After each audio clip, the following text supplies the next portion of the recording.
Welcome back to our Cast Iron IronCast. Well, continuing our discussion from last time, in a completely unplanned coincidence, we're talking about public shootings. Public, I guess you can call it gun violence. Kind of don't like that term, but kind of what it is. In the wake of the unexpected assassination of Charlie Kirk on September 10th.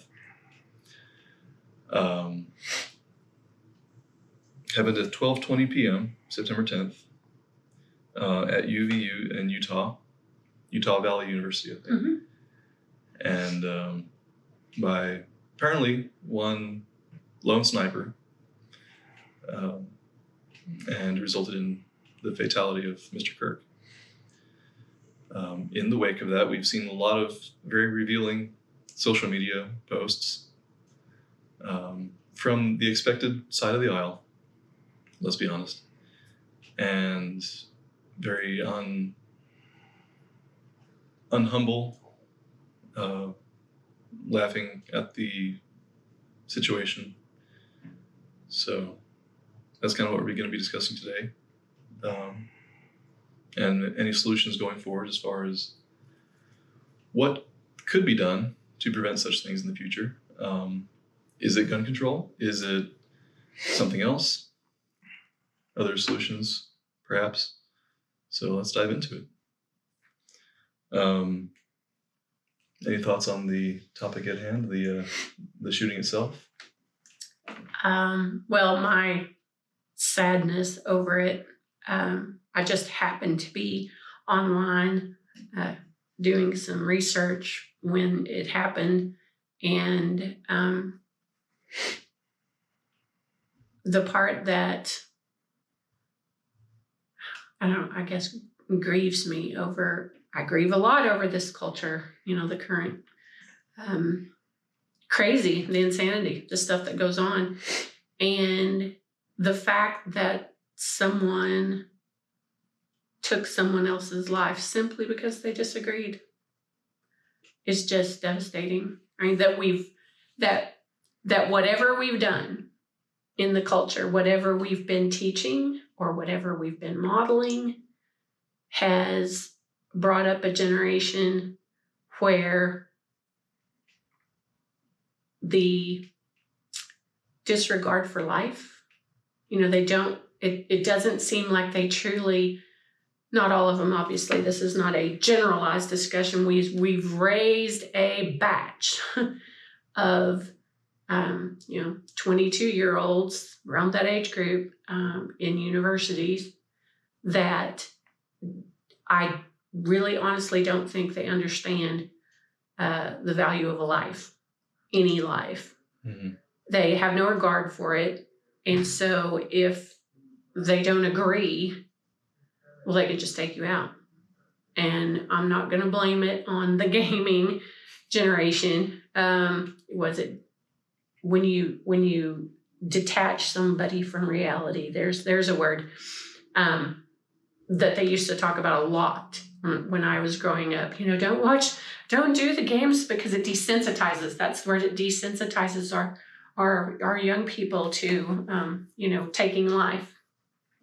Thus, I wouldn't let my kids until they were old enough. They were 18 and up before you could do a shooter type game where against humans. If it was against aliens, I'm cool with killing the aliens. The only reason I got to play a Star Wars game where you were killing mostly stormtroopers was I put together a PowerPoint presentation on how no, it's all the overall message is a good one and all this kind of stuff. And it's like okay, fine, I'll let you.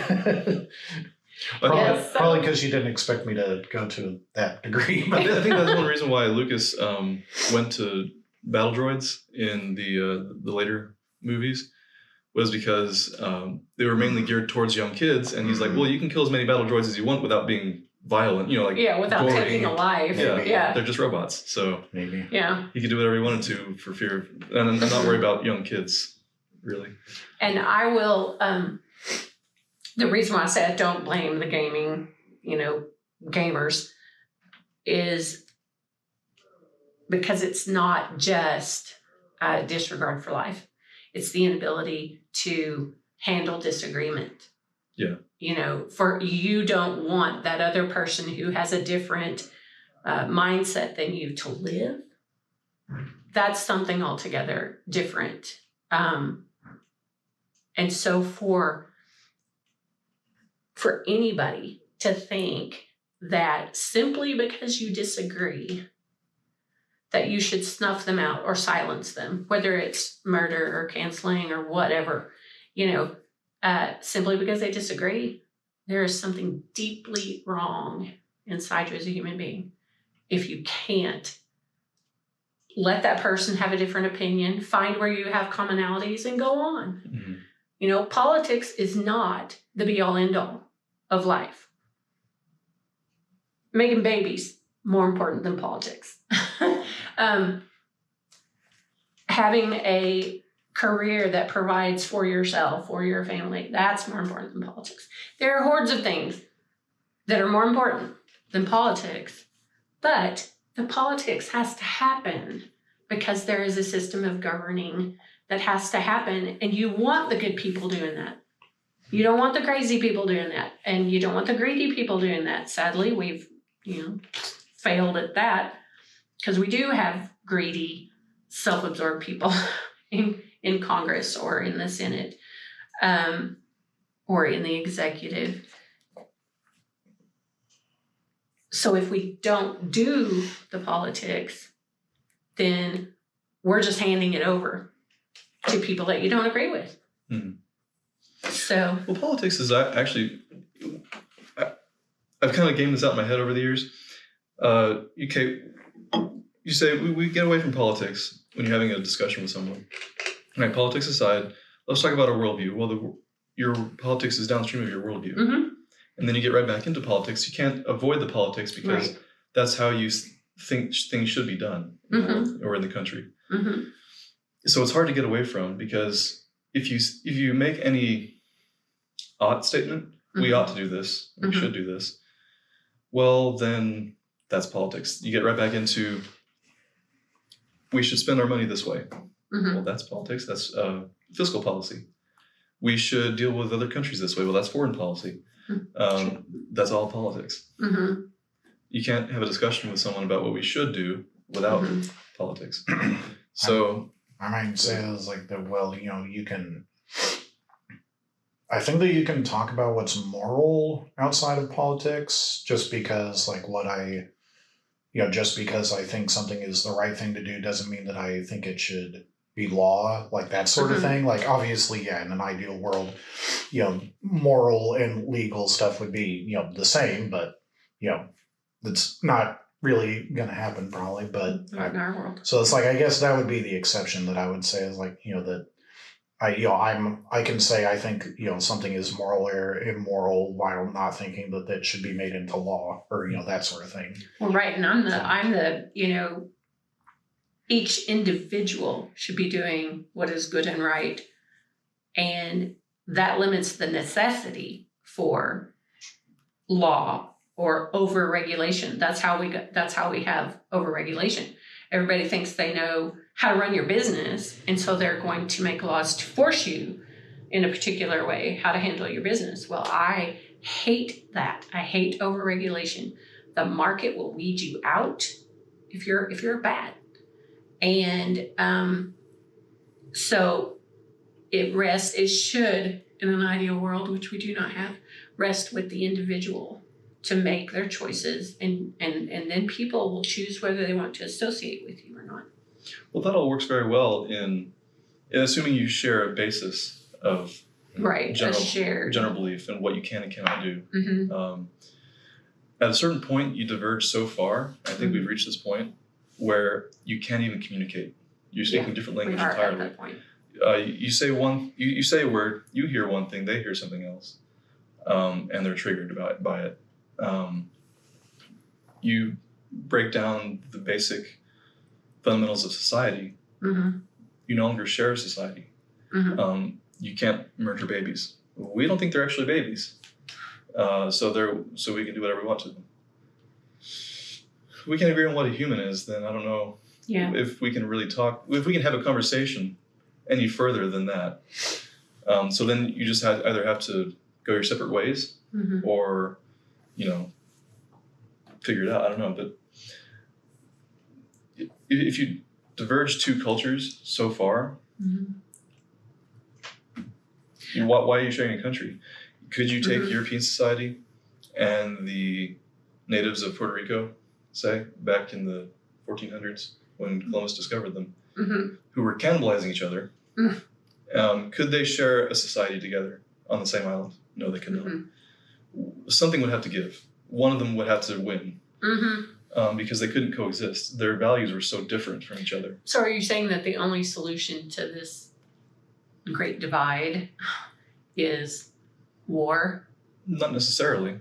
Or separation? I mean, we've heard it a lot in the past few years about there are now two not so united states, two formations, and the only sad part is that two on the outer edges are one mind, of one cultural mindset, and then the rest of the nation is of a different mindset.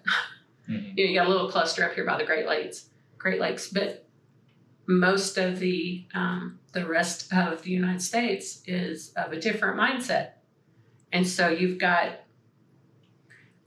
And does that basically lead to war because one is wanting the other's property, or they want to divide it differently, or whatever?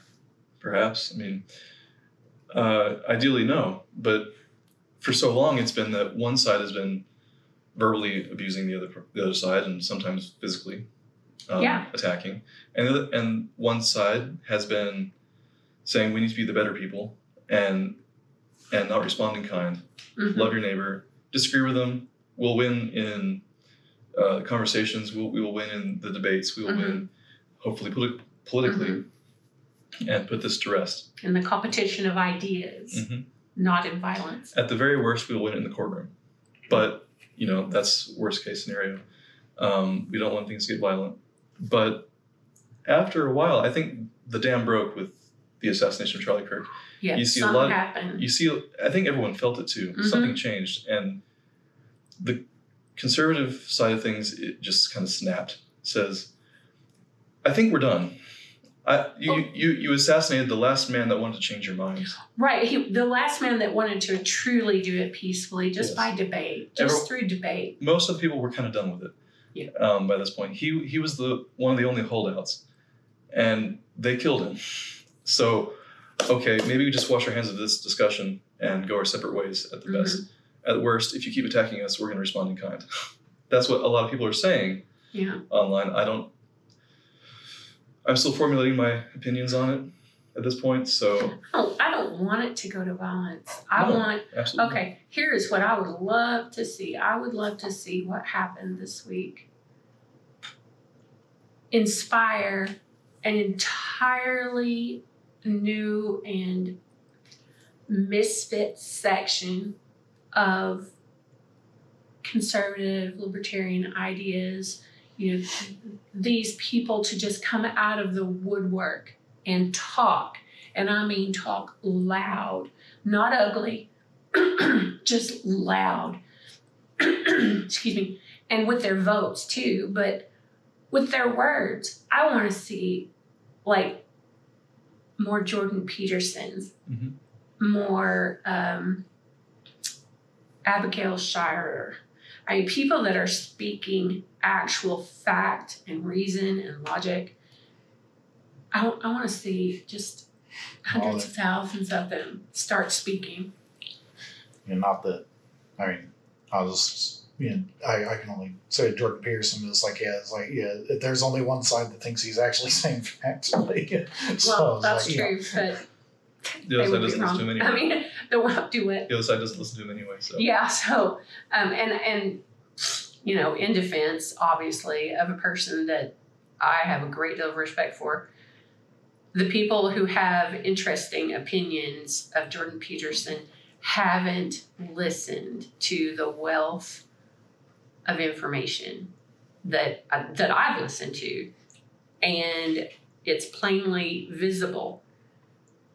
They will say something about him, and I'll go, he said something that completely tears that accusation apart, and that was early stages, back when he wasn't a believer, which he is a follower of Christ now. But yeah, just aside from my favorite psychologist, I started to see this. I'll say this.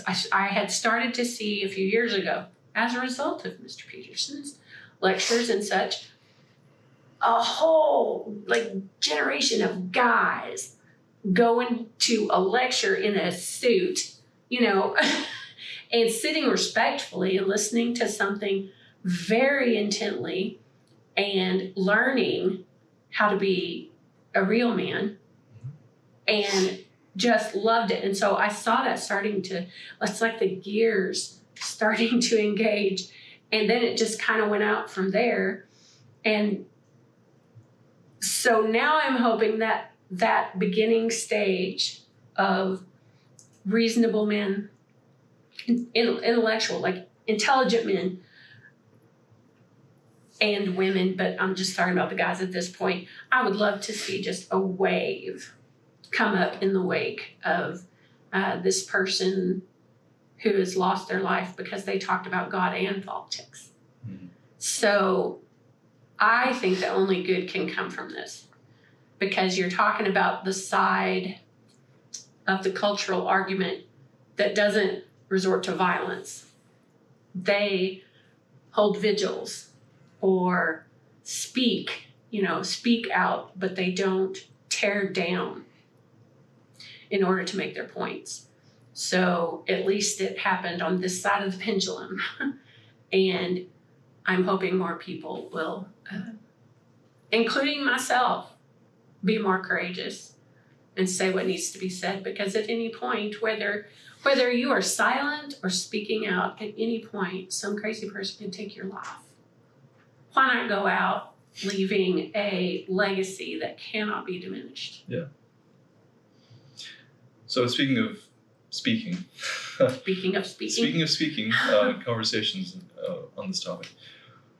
What do you do when you're trying to have a conversation with someone and they're screeching and making false accusations saying you're a Nazi, you're a fascist, you're making all sorts of accusations that aren't true? Mm-hmm. How do you have a conversation with such a person? Or a room full of them? And at this point, you're just like, okay, bye. You can't have a conversation. I actually, I would say when I was in my 30s, I saw a man in politics, and I'm not going to get his name right. I haven't thought about him in years, but he ended up being an advisor to George W. Bush, but a very unseen advisor. You didn't see him very much. But I actually listened to him a few times, and then he just happened to be doing a lecture nearby. I think it was in Springfield, and I thought, I want to go to that. And because I saw something in this, and it was just, I saw it in his eyes and how he handled his interviews, like in newscasts. Mm-hmm. People would interview him, and I wanted to see if he was that way in real life. And so I went and I sat through this lecture, and I'm like, oh my gosh, this guy's legit. He's like this in real life. When he was in a conversation with an antagonistic newscaster, okay, you could tell he actually loved the person of that being sitting in front of him, because he would answer them, but it was with such careful words. But he would speak to them, and it would just disarm them. Because you feel that when someone actually really thinks you're like the bee's knees, if they think you're awesome, you can feel that. And he would consistently disarm these newscasters with the look in his eyes and the careful attention that he paid to them. But then he spoke the truth, but without rancor, without ugly. Mm-hmm. And it communicated. And I actually wrote him a letter because I felt like that it was so important what he was doing. I said, don't lose that when you get into higher politics. Don't lose that, because those people still need love. They still need to know that they are human, not an enemy. And I don't think we're all capable of that. I know I'm not. I get uptight or nervous, and I do better nowadays. But there was a time where I couldn't. That's antagonism. I couldn't fight back. And I'm better now. The whole invisible to iron thing. I have a little bit of iron poured into my soul, so I can hopefully. I've managed to quietly, because I'm prepared and I have answers for what I believe, I can respond to them without crying like a baby, which we all know I can do, but without getting angry either or defensive. So, to me, that's just one way. I don't know. There's got to be other ways, because, like I said, I don't think we're all capable of it. So try and speak to their humanity. Mm-hmm. Yeah. I guess that's all one can do, and just hope it works. Yeah, and we have to remember too that we are responsible for just the tidbits. There's the churchy way of saying it. We're supposed to, seed. Be the waterer or the planter, and God will take care of, putting it all together and bringing them to life. We're responsible for the tidbits. If in that one conversation, they may think they won the conversation, but if I've poked one hole in their rationale that they can't fill, and the dam breaks at some other point, that I may never know, but at least I've poked what I think to be intelligent thought into a media-driven mindset. Yeah. Very good. Yeah, I think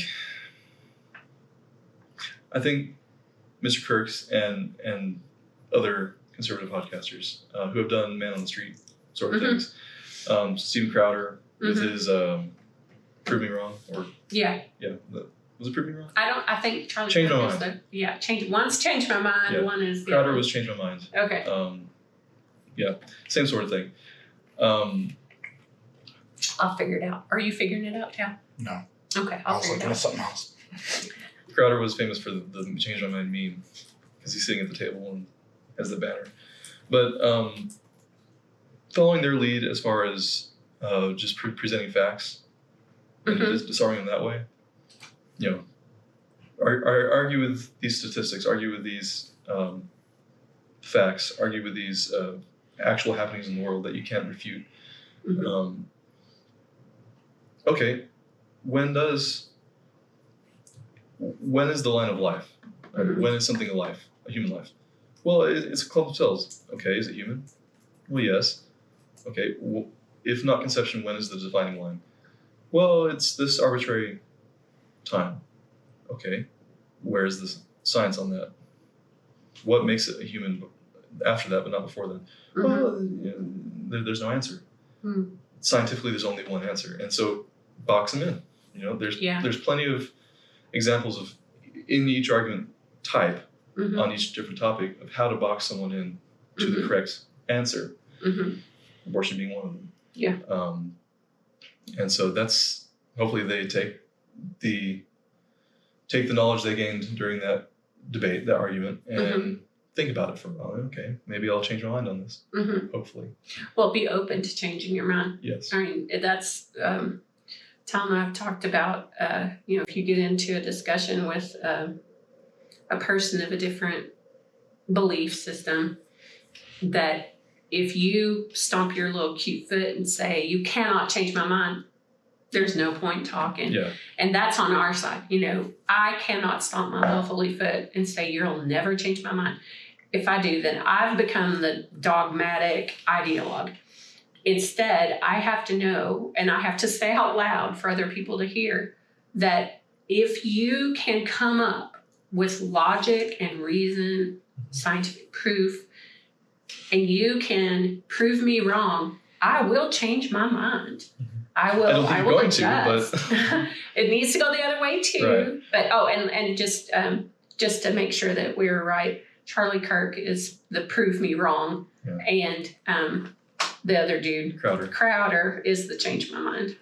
Well, that was one critique of Ken Ham during his debates, was that he said, "I will not change my mind on that's this." what I was thinking of. That was kind of when we first saw that was that what, like, I'm pretty sure it was like almost the last question. It's like, what would change your mind about this? And can Bill Nye says, like, this is the point of science, that we're constantly, like, the way that we figure things out is by being proven wrong. It's like, I welcome it. That's what scientific progress is made from, all that kind of stuff. And then Ken Ham says, nothing can change my mind. God's word is perfect. It says this. There's no changing that. And it's like, it's like, it's like, I know you believe that, but that's not going to look good at very least. Even even if you can say for sure the word of God is true and unchangeable, your interpretation of it can be very off.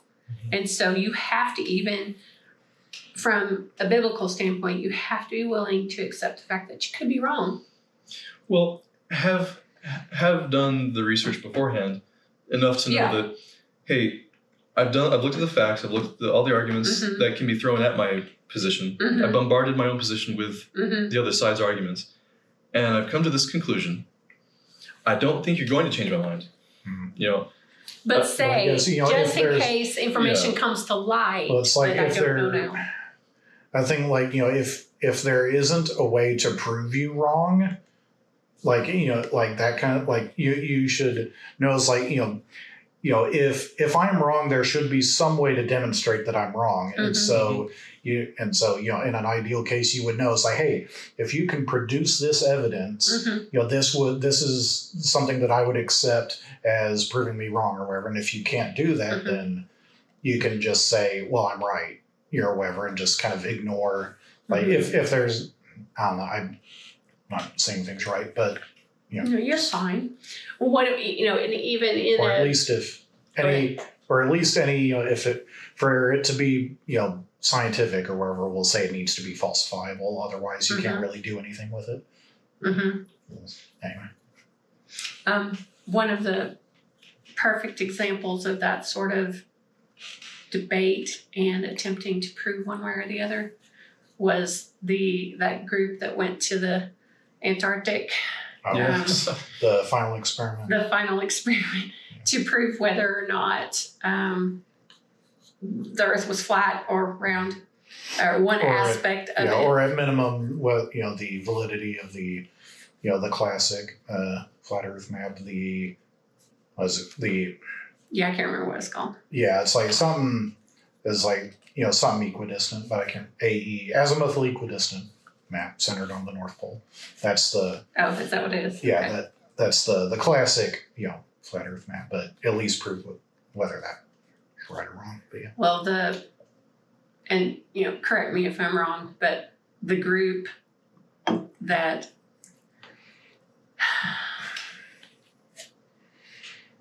even the offer to, I will pay your way if you will come and prove me wrong. If you will come and let's see if I can be proved wrong on this particular point.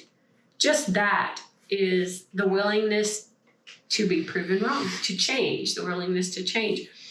But the difficulty in finding people on the flat Earth side to even go, was revelatory. But then even from the people that did end up going on the flat Earth side, I know for sure one, he's like, you proved it. You're right. I'm wrong. I'll change my mind. Got castigated by the rest of that group. But then another one was just no. He got, the one, it's like he got ostracized from the community for accepting the trip. Let let alone admitting he's Well, if I was convinced I would fall off, then I might not either. Yeah. Well, I know like some of the arguments were like, they're just going to like, well, I know one of them, I know one idea is like they're going to like, it's like, no, I'm not going out there in the middle of a desolate wasteland with people who they think it's all part of a conspiracy. And so it's like, there were concerns like, no, they'll take me out there in the middle of the desolate wasteland, shoot me, and tell the rest of the world that I fell or fell in the ice or something like that. And it's like, so there was that level of thing. It's not that serious. I think like I said, this is not a priority. the number one guy, flat earther, who was offered the free trip, turned it down, accusing the guy who was a pastor of a church in Colorado, the guy funding it. He accused him of being a demon or I don't remember the exact sort of thing, but at least demonic and just not a basically not a trustworthy person. That sort of things like Interesting. It was weird, but anyway. Trying to drag our little spider web back to. So we've talked about what to do with conversations when they can happen. What about when they can't happen? When the shooting starts? That's when it gets tricky. Do these influencers, these debaters, still go out to the campuses and talk to people, take the risk, right? Stephen Crowder stopped doing that. He said there was too many close calls and security-wise, and he just stopped doing the change my mind segments. Mm-hmm. Obviously, Charlie's not doing it any longer. Shapiro stopped doing them. He didn't do the same style. He did the formal speaking. Right, yeah, gigs. Inside a building, yeah. At a podium and whatnot. He made speeches, but I don't think he's been done that in a while. I think Knowles still does a few now and again. Walsh has taken up doing it. I don't know if they do them anymore. Tim Pool has said that he's reviewing it. He's on the fence on it because he feels that he can do more good keeping the show going in safety and everything, going out to millions versus doing something for 1,000 or 2 and getting killed and not doing the show anymore. Right. So there's a trade-off, do they win by canceling your events, or do they win by you doing the events and then stopping you from doing your bread and butter shows that change more minds perhaps? It's a toss-up. Daily Wire says they're going to keep on doing it. I heard the temple discussion about that, and so I have a minor, tiny little issue in my own life that I'm having to decide whether I want to do what I know to be honorable and right versus don't involve myself. Okay. So I'm thinking about this situation, and then I'm thinking about the Charlie Kirk situation and the Tim Pool conversation. And I'm like, okay, Jesus, what did you do? What did your people do once you were killed? And they went out. Now, granted, they didn't have the tech we got back then, so, you can roll that way if you want to, but I'm thinking do you respond to a situation like this with courage and run to the fight, or do you isolate and protect yourself? And all I can tell you is what inspires me is not someone retreating to a protected building with your security and your safety when you're not going to be able to reach the people outside who would never listen to you anyway in the first place. But if you're out in the middle of, say, a university, even your opposing groups come. I mean, that's what it looks like from my standpoint when I look at these things that they do. They get a mix. They don't just get their isolated private audience. But what inspires me is someone who has the courage to risk themselves to do what they know to be right and true. The disciples didn't go hide in the synagogue. They went into the streets and they went to people who were enemies. And yeah, all of them but one died. But how many thousands of years later, we're still talking about them? I want to go out like that. I don't want to go out hiding in a corner. And it doesn't mean I want to die. If I can avoid being skinned alive, that would be great. Or crucified upside down, or all those stuff. Boiled. Yeah, one guy. Yeah, almost got boiled. Peter.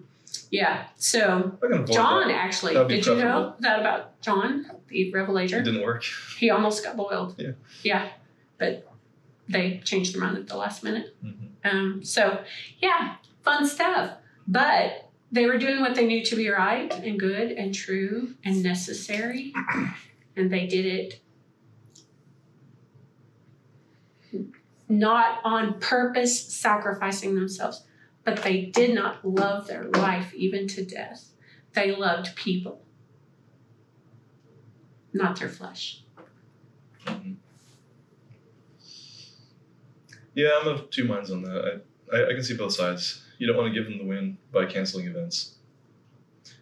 In the same, we have the internet, and we can broadcast that same message to millions, being arguably more effective. Albeit it doesn't get to the people, it doesn't agitate the people the same way as on campus in person would. You don't get the exposure to the people that need you the most. Right. And they even say opposing viewpoints to the front of the question line, or statement line. Mm-hmm. So if you disagree, come to the front of the line, and it'll make. I think they do it for better content, to be honest. Mm-hmm. Probably. Because you don't want a stream of people just agreeing with you. That's boring. Well, I mean, it's making me think of the opposite version that I watch stuff, clips from occasionally. It's like there's apparently there's a whole kind of family of them, but call-in shows, just on YouTube where, and like I said, this is the opposite side where it's like, hey, we've got some, atheists on the panel. All you theists call in, convince us that God exists or whatever. And, that sort of thing. But so it's like, like I said, that's the opposite side, but there are things like that out there. I'm sure that there's Christians doing the same thing. It wouldn't surprise me, at least. Mm-hmm. But so there are still those kind of, you can still do that sort of thing online even. Mm-hmm. But, well, and from what I understand, the turning points, which is Charlie Kirk's thing, the whole point of that endeavor was to start groups within each university or within each community that it was their task to get out in there. They have chapters, and then they get out and do the same thing. And I think it's a lot harder. I would think that it would be a whole lot harder for a 22-year-old to go and take out another 22-year-old on campus because they disagreed. I don't know that because they shoot up children, but it seems like if that is a person in your community, it would be, you'd have to think twice about it. Or if it's a stranger, you can dehumanize it. I don't know. Maybe. Could be totally wrong though. Yeah. Yeah, I think that's what they're going to try and start doing, is farming out to each individual chapter to do the same thing. Mm-hmm. It's going to be a lot harder because actually you're developing the skills in a bunch more people, young people, to do the same thing that Charlie did. Mm-hmm. Have very strong debaters. Mm-hmm. No. Debaters. I wasn't going to say anything. There's, a lovely. Make millions more master debaters. Yeah. Oh no! Oh, that one. Okay, that joke. Okay. Just went right up. I wasn't gonna say anything. That's all on you. You know it's funny. Anyway. Oh, okay. No, wait. I remember. Right on the heels of that particular joke comes a Bible reference. The study to show yourself approved. That isn't just scripture. I absolutely study scripture to show yourself approved, but whatever your passion is, whatever you are just, really obsessed with, if it's politics, if it's something else, it's something else, but whatever it is, you need to study it and never stop studying it. Because if you don't know what you're talking about, then people sense that too. People sense a whole lot more than you think they do. They know when you know your stuff, and they know when you don't. Mm-hmm. And, another little spider web, the Wes Huff versus Billy, what was his last name, Carson, I think? No, that's a politician. They were both invited on a podcast, because Billy Carson is the guy's name. He's this dude that someone sent a video to me a couple of years before this debate happened between him and Wes Huff. And she was like, tell me what you think about this guy. And so I listened to it and I'm like, he's got all the big words, but he doesn't know his history. And so even in my limited study of archaeology and ancient history and limited, I could tell he was wrong. But I just kind of, whatever. But then I watched this interview or this podcast between him and Wes Huff. That's how I figured out who Wes Huff is. And Wes Huff is actually a scholar, a studious person on languages and documents, ancient documents. Okay, Billy Carson was saying things about ancient documents without knowing what they actually contained and what their sources were. Okay, so the person who studied to show himself approved in his chosen passion, in a very gentlemanly way, took this guy to the woodshed and gave him a whooping verbally over the things that he was saying. And that guy ended up flipping out. Just the debate, it wasn't a debate, but the podcast, it's really worth watching. But the point being, study to show yourself approved, because you're not fooling anybody. If you've stopped knowing your data, people are going to know it and they're not going to believe you. They're not going to believe you as credible. Where if you could wake up from a dead sleep and somebody asked you a question about your favorite thing, you could just go, oh, blah, blah, blah. And you know that person knows their stuff. And so I think we could all use a little bit more of that.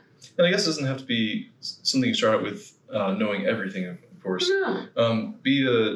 Get into one specific field that you're interested in, and then, because Charlie was a generalist, he talked about a bunch of different topics all at once. Then you have people like Abolitionist Rising. Have you heard of them?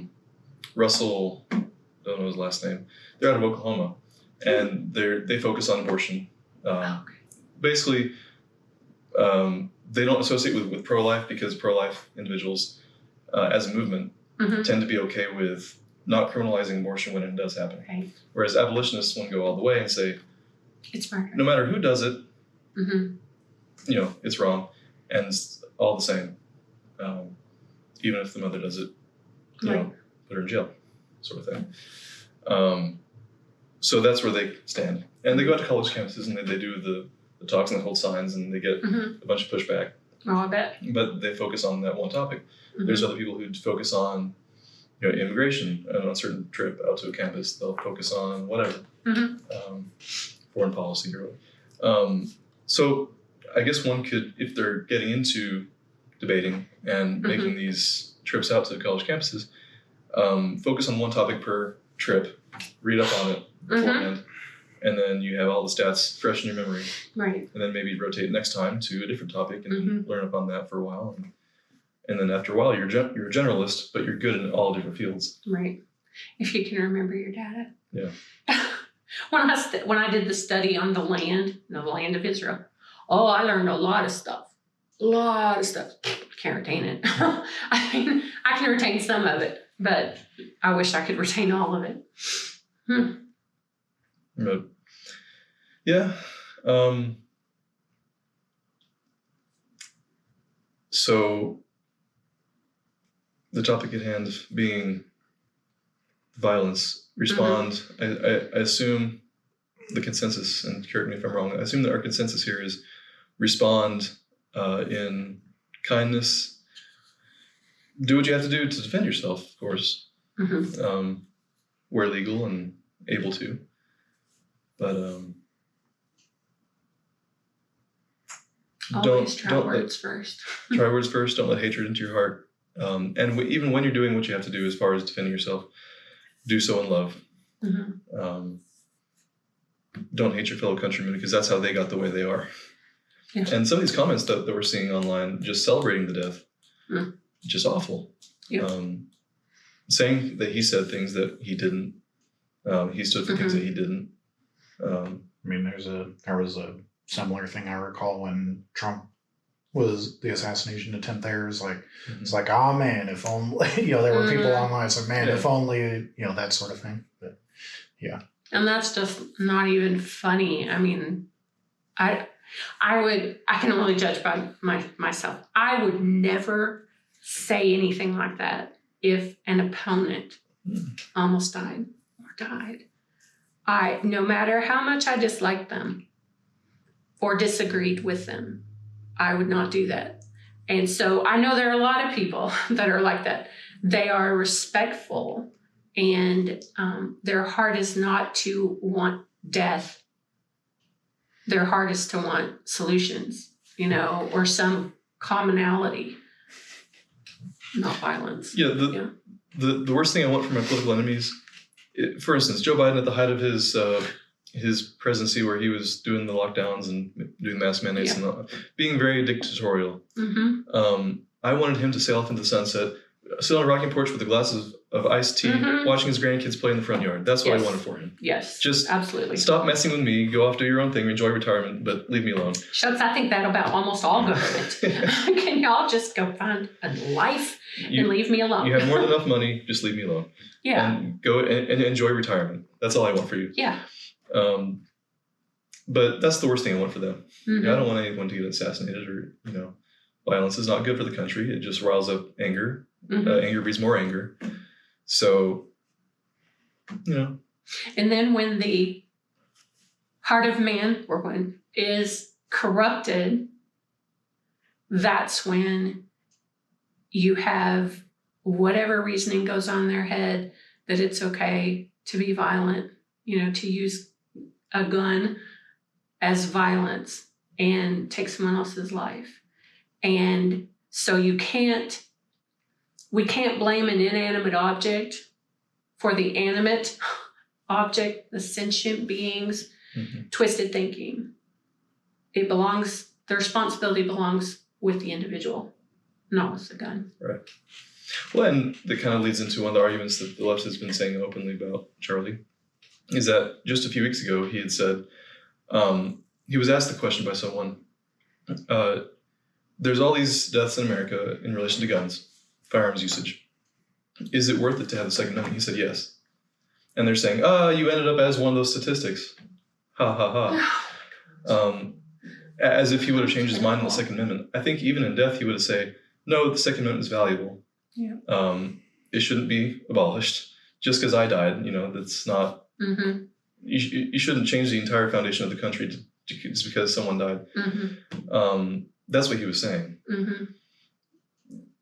I think in that quote he said, yes, we have cars. And there's like 55,000 or 55 million, some crazy high number. I'm not going to quote the statistic correctly. Yeah. There's all these deaths from cars each year. Mm-hmm. Do we abolish cars? Do we take away everyone's car? No, of course not, because we think the value of cars is better than, it is more worthwhile than banning them for our purposes. We need to get places, all right? We need cars.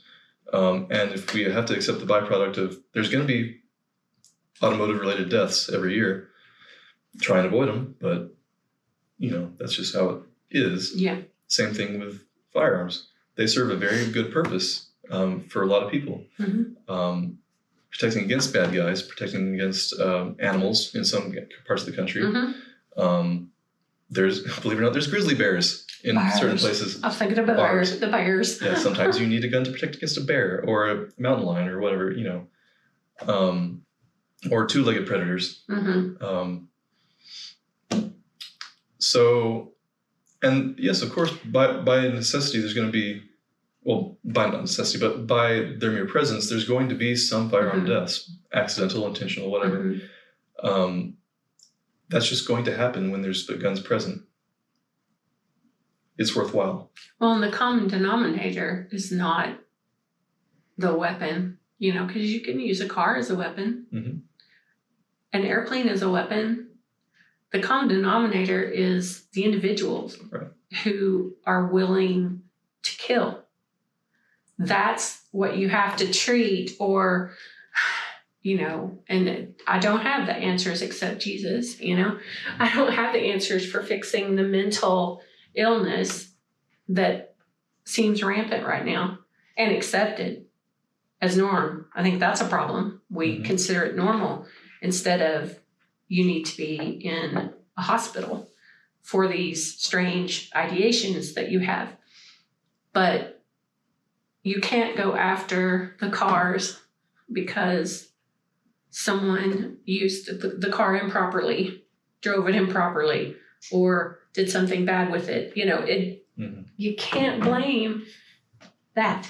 You have to blame the individual. Well, that's what they've been doing for actually quite a while now, going after gun manufacturers, because the gun worked. Right.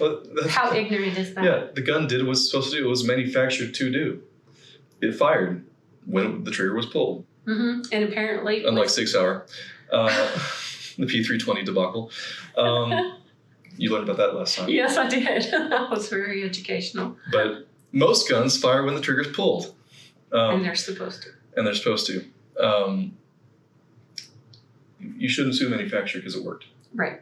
You sue the individual if they're still around because they did a bad thing. Mm-hmm. So there's that. Yeah. Individual responsibility, individual discipline. Mm-hmm. We've gone away from that, and this is what your culture turns into. Now, which ideology seems to be what common denominator are we seeing throughout most of these mass shootings or even individual shootings, public shootings of schools, multiple schools? Mm-hmm. Apparently, this one involving Mr. Kirk, we're seeing a common denominator of in the aggressors.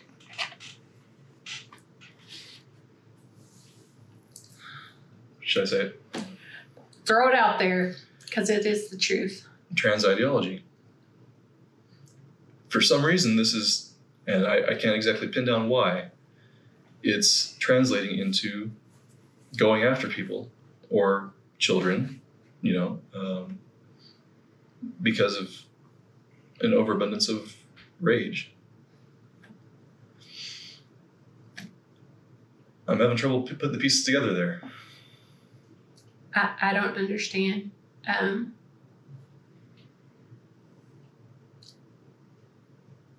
used to say, before I really thought hard about it, before I thought hard about the ramifications of making this statement, that it seems to be the natural progression from homosexuality to transgender. I don't even think actually I went to transgenderism. I went to pedophilia. Not me personally, obviously. The thought pattern, the pattern seemed to be, you go to one particular type of preference to another type of preference. And sadly, what I had seen to be a pattern actually really went crazy after people quit fixating on homosexuality, marriage rights for homosexuals. When that stopped being so much of a thing, pedophilia was next. And you had this absorption with pedophilia, which is still going on. But I didn't see this other branch that happened with transgenderism. And dysphoria of any kind, if not treated, does not get better. It gets worse. And so I am sad to see the pattern of the shootings that are happening. The one in the school that was just not even a month ago, I think. Same segment of the society. The Tennessee one also. Yes. And so, and those are just recent, not over a period of years. And so to see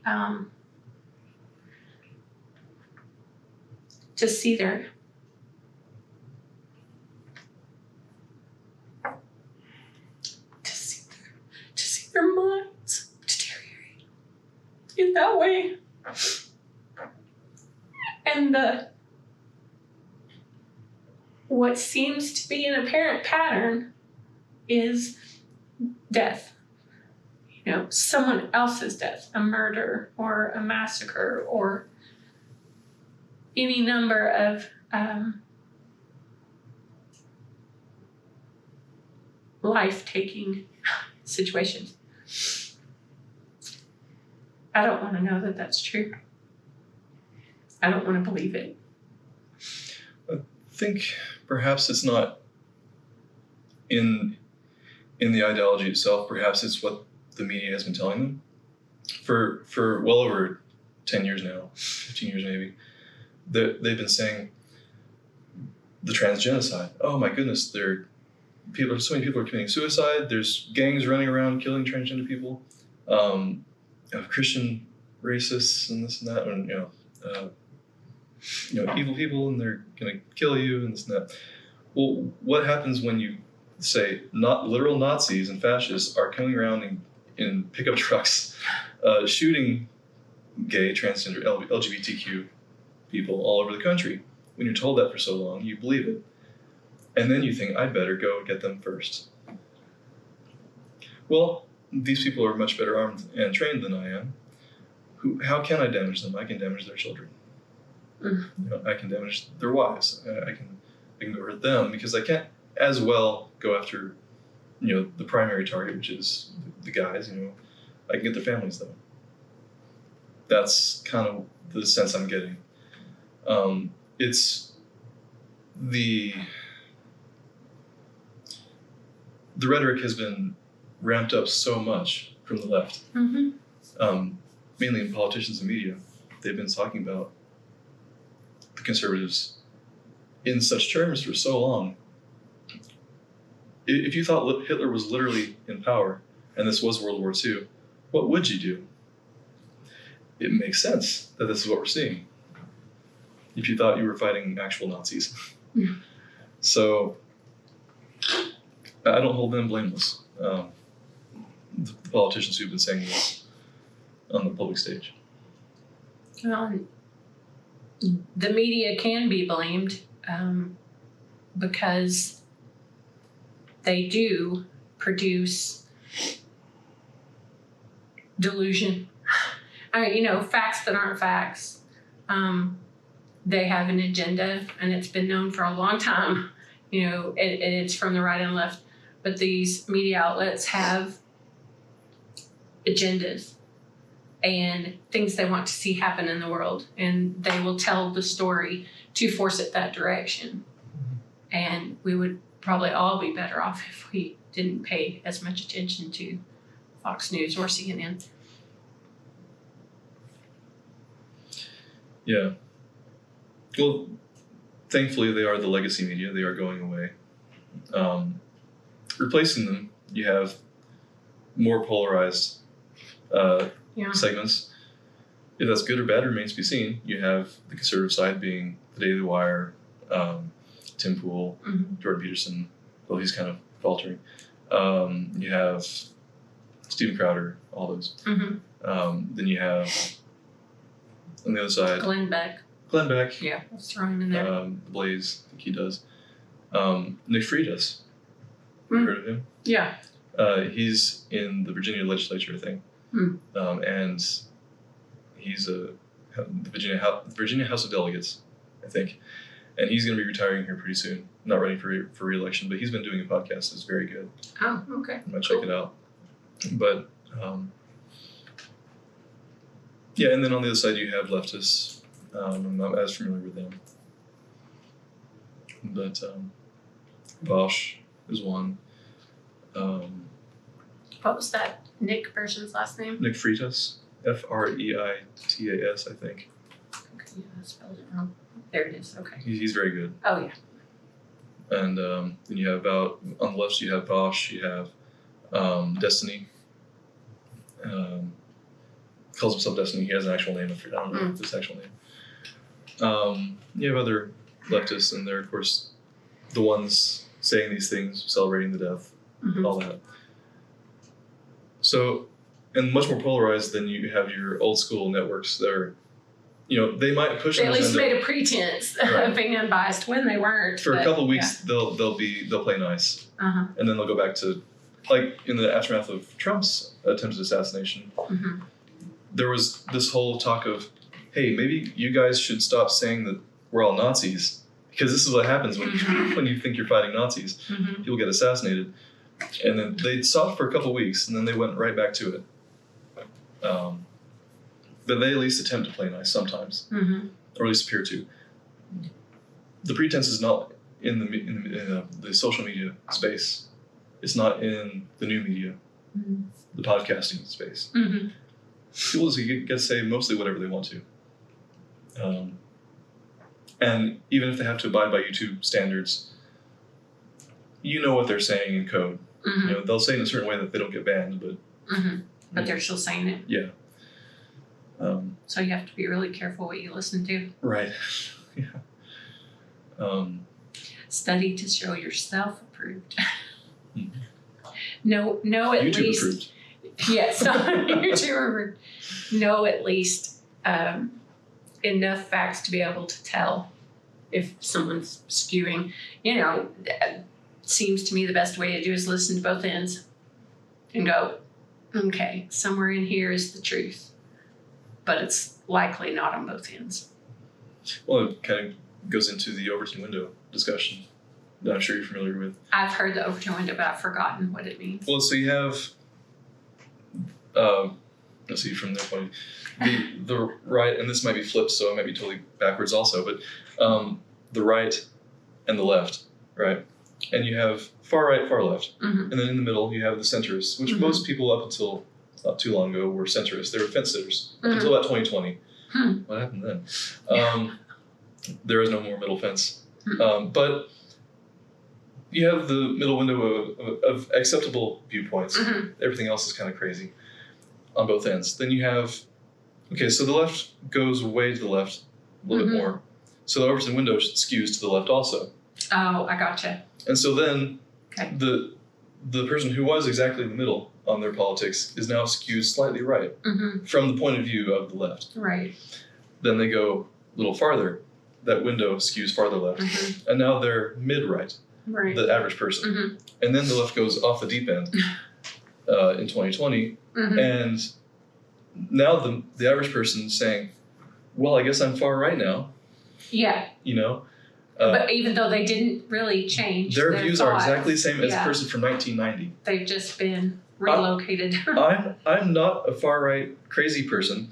I just hold the standard viewpoint from 1990. Yeah. All right. But now that's an extremist. Right. well, so be it. You know. So that's the Overton window. Okay. I knew that concept. I'd forgotten that was the same thing as the Overton window. Or I may not have never known it. I don't know. But yeah.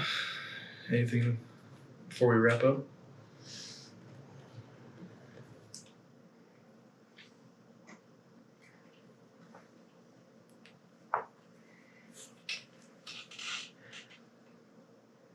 I think that if every one of us in our individual lives could just decide to do it afraid if you have to, say what you need to say what you actually really think, and then let other people decide what they're going to do with the relationship, with the ideas you've presented. But just don't ever stay silent. Say what you think. Mm-hmm. That's called courage. I mean, to me, that's courage. You just take a big deep breath and just walk forward and study. Study what you I guess I was critical thinking. Okay, that's the word, critical thinking. You think something, criticize it. Tear it apart in your mind first. Find the holes that need poked in it. Make it either fall down because it's an unreliable thought, or use whatever blocks you find and support it, and then believe it, and then speak it out loud. To me, that's the basic, that's the building blocks of courage. Absolutely. I think we should try and recognize when we're being sucked into a bubble, into an echo chamber. Evidently, most of these people are in an echo chamber. And like a microphone and a speaker, you put the microphone to the speaker, you just get this feedback loop. Yeah. You get the feedback loop, and it gets crazier and crazier and crazier as you go. And people tend to be that way too. That's a lot of times what happens in cults. You isolate yourself from everyone else who can be a standard of reason, the rest of the world, and you say, "Oh, this is happening. Oh no, even worse, this is happening. And oh my goodness!" And you eventually drive yourself crazy, thinking that the world's going to end, and then you end up like the Branch Davidians. But one of the things I appreciate about Tal, and it helps me in how I am critically thinking, how I'm tearing apart what I believe right now, and seeing if I can tear it apart and find holes. But Tal actually listens to a lot of I won't call it opposition, people that don't believe what we believe. He will listen to their arguments, and I'll hear the arguments, and I'm like, whew, gotta find an answer to that. Is that worthy of making me change my mind, or is that something that I can poke holes in and tear apart and prove it to be false? Mm-hmm. And so I know he doesn't live in an echo chamber. Sometimes I do. Sometimes I don't. Just depends on what sources I'm listening to at the time. So that's a scary thing to do, though, because what if you're wrong? Mm-hmm. So it's kind of scary to approach that kind of critical thinking, but you have to. You just do. Otherwise, you really don't know what you believe. Well, and odds are, if you've done your critical thinking first, you've done your homework and laid out your arguments logically. When you do encounter those opposing viewpoints on the radio, like I listen to NPR every once in a while just to see what the other side's saying, Yeah. And as I'm driving, I think, well, that doesn't make sense for these reasons, and they go over in my head, and then you end up bulletproofing your arguments. Yeah. Well, and it seems to me like approaching it from that way we were joking earlier before we videoed about an issue, because for years we've done this thing where you pick out an issue, whether it's controversial or not, and just pick it to death, to see if someone would try to play devil's advocate. And so I watched one of those come to life. What it did was it prepared me to walk into a situation where I was literally facing someone with an opposing thought pattern, and who luckily was very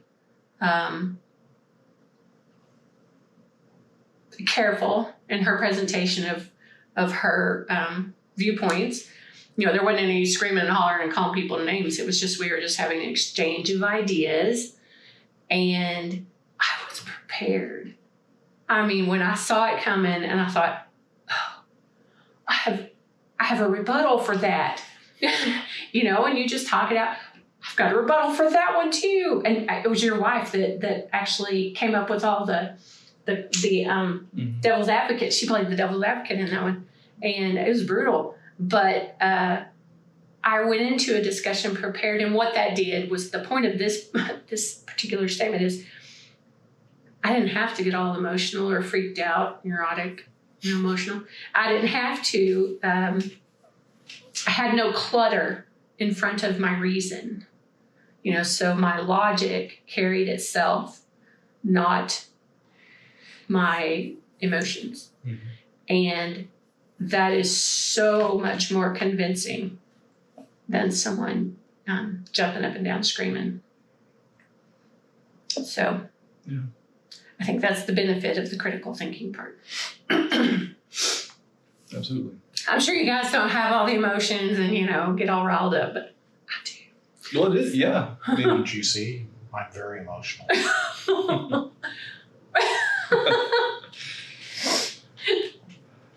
Yeah, I'll say from when one's in a public meeting, that's me, when I'm in a public meeting, in front of the city, and you get into a direct conflict with another council member, yeah, your logical brain just tends to go, and you end up getting the jitters and getting the fight or flight response, and logic goes out the window. Mm-hmm. And then all the nice, pretty presentation that you had laid out for the argument that you wanted to make, it just falls to pieces. Mm-hmm. You have to, calm your lizard brain down and find your center. Calm the monkey in your head that wants to throw poo, tear someone's arm off.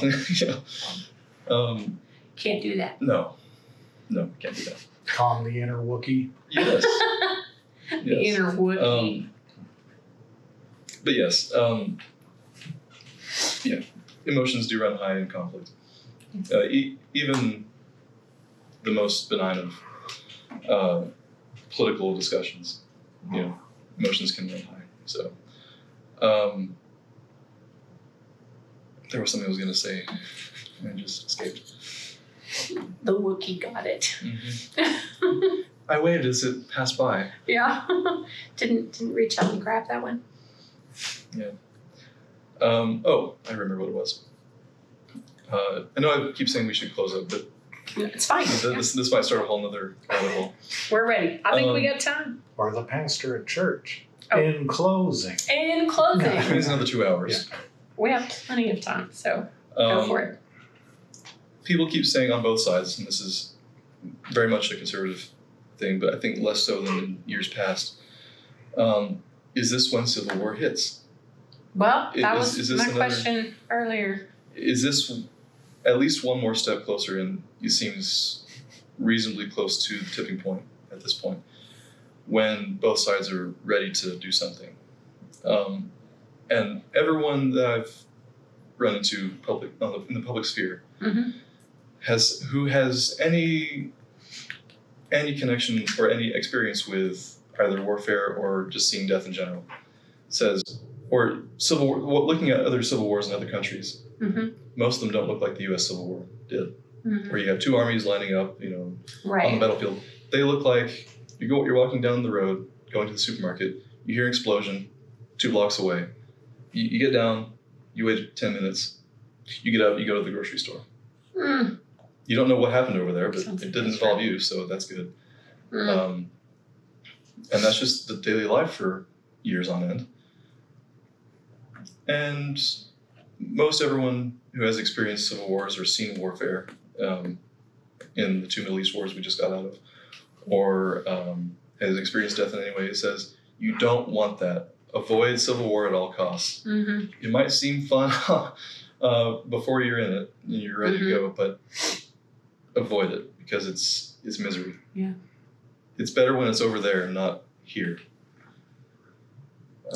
So I would rather that people with courage rushed in to talk, to reason with each other, to have dialogue, rather than do the whole romanticized, let's go to war. It's not a movie. It's not a movie. People die, and people will die, and it's nothing to hope for or ask for. No. And as long as one side is still refusing to go to violence, then it's not a civil war. It's still redeemable. Mm-hmm. You can give culture a chance to swing.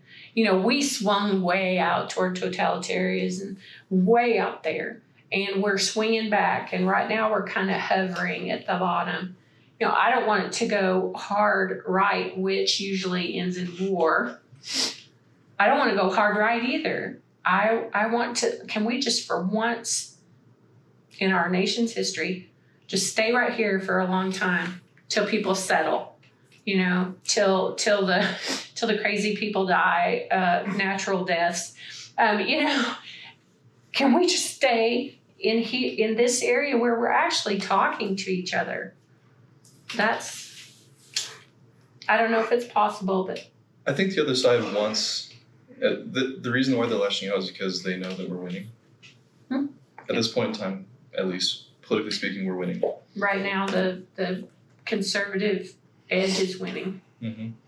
Because, and it's generational. I know I keep going back to the generational thing, but it is. It's so amazing. I didn't think I'd see this in my lifetime, just by the entirety of the later 20th century, looking back at history. You were seeing everything was getting more liberal. Mm-hmm. Every generation was getting more liberal, and I thought that was just going to continue forever. It's sad, but it looked like that was going to happen until Gen Z came along. Mm-hmm. For all their faults and we roll our eyes at them, Mm-hmm. they're thinking. They're ticking more conservative because for a few reasons. One, a lot of the leftists in our generation, in Talonai's generation, aborted their kids. So the ones they did have were sterilized. The parents sterilized the kids, and so they're not having kids. They've done it to themselves. The only ones, most of them that are having kids now are at least conservative, if not Christian, practicing Christians, which is fantastic. And in Gen Z, they finally became voting age. We're seeing it in the polling. It's actually showing up. And Gen Alpha is on track to be even more conservative. I think you have to give them credit for also seeing the crazy. Yes. They've seen this pendulum swing. They came up. And how horrifying it truly became and potentially dangerous for them. Yeah. And so they're swinging it back this way. Their senior year of high school was robbed of them because of the lockdowns. And they got tired of it. So I was on Reddit the other day, which is the dregs of society, just scum of the earth. No, it's not. Oh my goodness. It's just awful. Awful people there, but they're awful people on Facebook. yes, that's true. It's like where do you go to find on the internet to find the scum of the earth? Reddit, Twitter, Facebook, Tumblr, everywhere else. Although Facebook at least pretends to be civilized. Reddit just has no. Well, yeah, I guess they don't pretend. I guess Facebook, there's just a bunch of idiots on Facebook apparently. But yeah, as far as I don't know as many Facebook fights, but everywhere else, yeah. But did I hear Instagram on that list? No, but Does That's Instagram true. not Yeah, it is. get that deranged for a while, or is it? I don't pay I am on attention. Instagram, but I I don't pay don't attention like to it, frequent yeah. it. But anyways, TikTok is another one. Yeah, that's But anyways, I was scrolling through Reddit the other day, and this is after Kirk, that whole event, and I came across one that was recommended to pay. It was a subreddit for teenagers. I'll just see what they're saying. So I pop in there, and amazingly, all the posts I saw about it were in support of Kirk, Oh, good. and they were sympathetic. There was no crazy leftist talk there. Mm-hmm. And this is all full of teenagers. I'm thinking, is there hope? There is hope. There is hope for the next generation because they're not as crazy. Yeah. Hopefully, as the millennials have turned out to be. I think they have learned to, I don't know if this is the right way to say it, moderate their consumption of content. You know, there was a generation that just, everything was about them and everything was, it had to be true. And, you know, so they didn't know how to think critically about what they were consuming, and it did not go well. But that next generation has learned how to see the right from the wrong in the information they're processing. And it's not all about them. And I think that is why they have shifted either moderate or conservative. Mm-hmm. And because they are actually, you know, if anything, I would say that's the generation of critical thinking coming back. You know, you had a couple of generations where that wasn't the case. It was just emotional, media-driven blathering. But Gen Z has started the process of actually critically thinking and coming up with good thoughts. And yep, they're ending up conservative. Yeah. So that gave me hope for maybe the next. Yeah. The coming generation of voters, hopefully, being more aware of manipulation. Mm-hmm. Now there's going to be people who take advantage of their blind spots, Mm-hmm. which are going to be different than our blind spots, Mm-hmm. which were different than y'all's blind spots. Mm-hmm. So every generation has them. They try and fix the previous generation's problems, and then they end up with different ones. But that's just the nature of it. Yeah, and you know, if it's not hopeless, but the sad part of that is, you know, it is a cycle. Mm-hmm. And it just keeps doing the pendulum swing. So if you're unlucky enough to be alive on one of these swings, sorry. Yeah. We're doing what we can to moderate it. You know, can we lessen the swing? Yeah. So keep on talking to college students, I would say. And if you're in college or around college age, keep on going back to college campuses with these tables, with these signs. Change minds. Enjoy debate. Yeah. Just enjoy it. My It's fun. generation loved it. We loved to get in the choir room and sit while we're not singing. Just, you know, whether it was, you know, religious debate or I don't think we did much political debate, but I mean, you get these thoughts and people would just start conversing about it, not always on the same page, but that was fun. Now, I just wish we could go back to that. Hopefully we can. Just stay safe. Don't be violent. Take no violence from others. If they do get violent, well, do what you have to Defend do. yourself. Yeah. Be more violent. If they get violent, use overwhelming force. Swift and overwhelming force, I think is the saying. So what are we going to cover next time? Good question. I don't know. Because we kind of hovered around gun violence, and I think we more hit what's behind it rather than the argument itself, and what's a better way to Oh, the actual gun control sort of thing. yeah. Well, I think we discussed the alternatives to it. Well, kind of, sort of. Mental health, obviously. Mental health. Mental health. Knowledge. Like, I think it would be cool if you bring your stuff next time. What stuff? Your arsenal. And I could bring mine. I wish it was an arsenal. I could bring mine. Far from it. Yeah. Education. You know, what people know about guns would be helpful so you don't make irrational judgments on law. You know, when a question about law comes up, know what you're talking about, know what they're talking about, so you don't see these crazy things in your head. You see an actual, defense. It's not going to, as you can see, there's been one sitting on the table the whole time. It has not jumped off the table and shot anyone by itself. No, it didn't spontaneously erupt and, do the hell divers thing.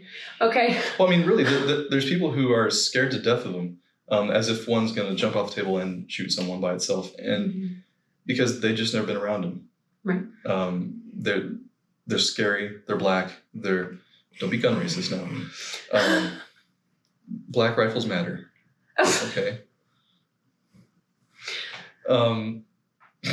But I'll throw the other reason that most people don't think of is my hesitancy to own a gun or to even go near anybody with one was a result of my mom being shot to death.